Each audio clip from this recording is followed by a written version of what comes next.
Bienvenidos a Lecturas Teológicas Random. Hoy vamos a hablar de la Torre de Babel. ¿Cuál es su mensaje? Si usted ha leído Génesis 11 del 1 al 9, se dará cuenta que hay un relato que dice que están construyendo una torre. El mismo relato dice que una ciudad a la cual Dios se enoja. No sabemos la razón muy clara del por qué se enoja y les manda distintas lenguas.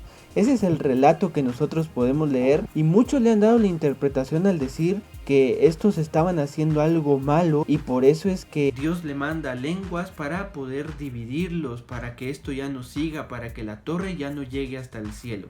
Si usted quiere averiguar qué es en realidad lo que estamos hablando nosotros aquí en Lecturas Teológicas Random, pues quédese un momento con nosotros que vamos a averiguarlo juntos. Espero yo que puedan aprender en este video. Was ich damit erreichen wollte? Ursprünglich nicht ein Buch.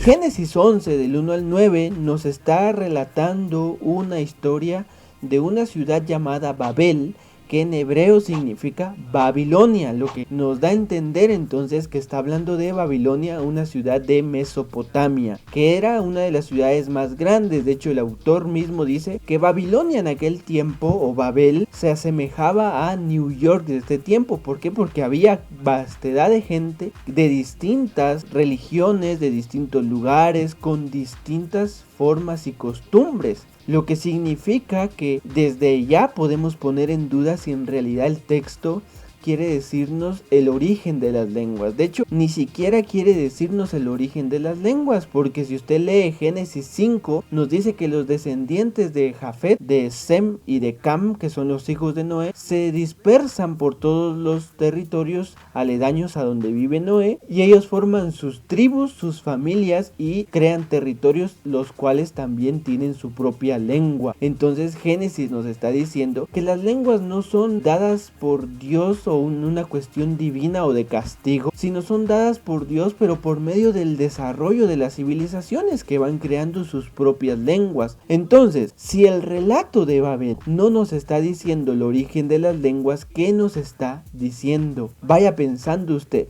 Y a la vez también le pido yo que lea el texto bíblico y que vaya aprendiendo juntamente conmigo. Bueno, este video lo hago porque alguien nos lo pidió en los comentarios, así que si quieren ustedes un video también de algún texto bíblico difícil, pues vamos a tratar de buscarlo. Esta explicación exegética la tomo también del doctor Ariel Álvarez Valdés, pero en su libro Enigmas Bíblicos, que yo voy a dejar en la descripción para que ustedes puedan descargar. Primero, el texto, si ustedes lo leen muy detenidamente, se darán cuenta que son dos historias diferentes. La primera historia de los que edifican la ciudad y la historia de los que edifican la torre. Entonces son dos historias distintas. Alguien se preguntará por qué está en una sola, por qué parece que es una sola. Pues eso lo vamos a ir averiguando en un momento. Primero, los de la ciudad, miren ustedes que lo que quieren es fama. Los de la torre no quieren fama, los de la torre quieren altura para poder verse y que todos se junten en un mismo lugar para que no se pierdan. Segundo, hay dos relatos de Dios. Número 1, Dios aparece para ver en el versículo 7, pero en el versículo 8 aparece para confundir. Y tengo que decir algo también, que el relato nos quiere decir que es una torre muy alta. Tan alta que quieren llegar hasta el cielo. De hecho, esto es un hebraísmo o una expresión muy dada en el tiempo de ellos, que significaba solamente un lugar muy alto. Si pusiéramos hoy el edificio más alto en comparación a la Torre de Babel, nos daríamos cuenta que el edificio más alto del mundo es mucho más grande que la Torre de Babel. Entonces no se crea que la Torre de Babel fue un gran edificio. De hecho, si usted conoce un edificio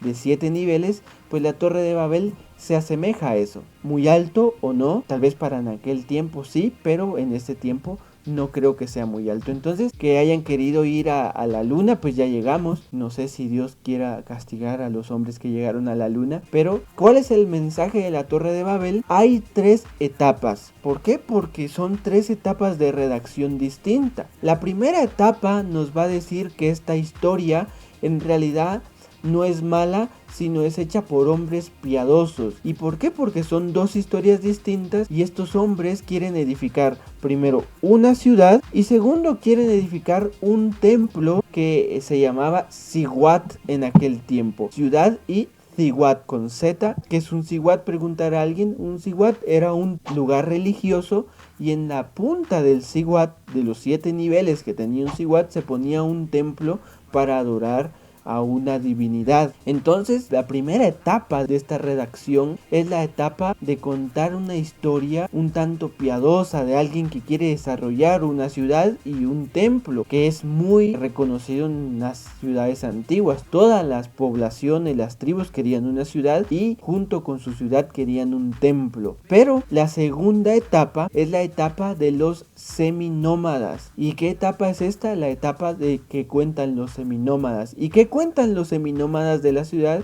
Están contando que ellos van a Babilonia y, como ya les dije, Babilonia era un lugar donde confluían muchas culturas, y cuando llegan a Babilonia los que tienen muchas culturas se dan cuenta que los seminómadas no entienden las diferentes lenguas que se hablan en Babilonia, porque ellos piensan que esto es malo, y los seminómadas entonces van a crear una historia para decir: los babilonios están construyendo una gran torre para su dios y tienen una maldición que ellos no se entienden. ¿Pero por qué no se entienden? Porque hay muchas personas con diferentes idiomas. Entonces esto comienza a crear una tradición oral que va a explicar la ciudad de Babilonia como una ciudad idólatra, que por lo tanto tiene que ser el ejemplo para lo que no tienen que hacer. Entonces esto nos cuenta una anécdota. La segunda etapa es la tradición oral de la redacción del texto. No es tanto la redacción del texto, sino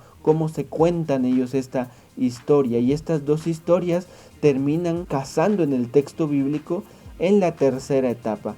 En la tercera etapa, entonces, las dos historias que, si usted quiere anotar, si usted quiere leer, la primera historia que tiene que ver con la ciudad está en el versículo 1, el versículo 3 en la primera parte, el versículo 4 en la primera y la tercera parte, el versículo 6 en la primera parte, el versículo 7 completo, el versículo 8 en su segunda parte y el versículo 9 en su primera parte. Puede usted entonces leer el texto de la ciudad en estos versículos, pero lea el texto de la torre que está en el versículo 2 completo, el versículo 3 en su segunda parte, el versículo 4 en su segunda y cuarta parte, en su versículo 5 completo, en su versículo 6 en la segunda parte, en su versículo 8 en la primera parte y en el versículo 9 en la segunda parte. ¿Cómo llegó la redacción de este texto? Este texto está aproximadamente, su redacción, su fecha es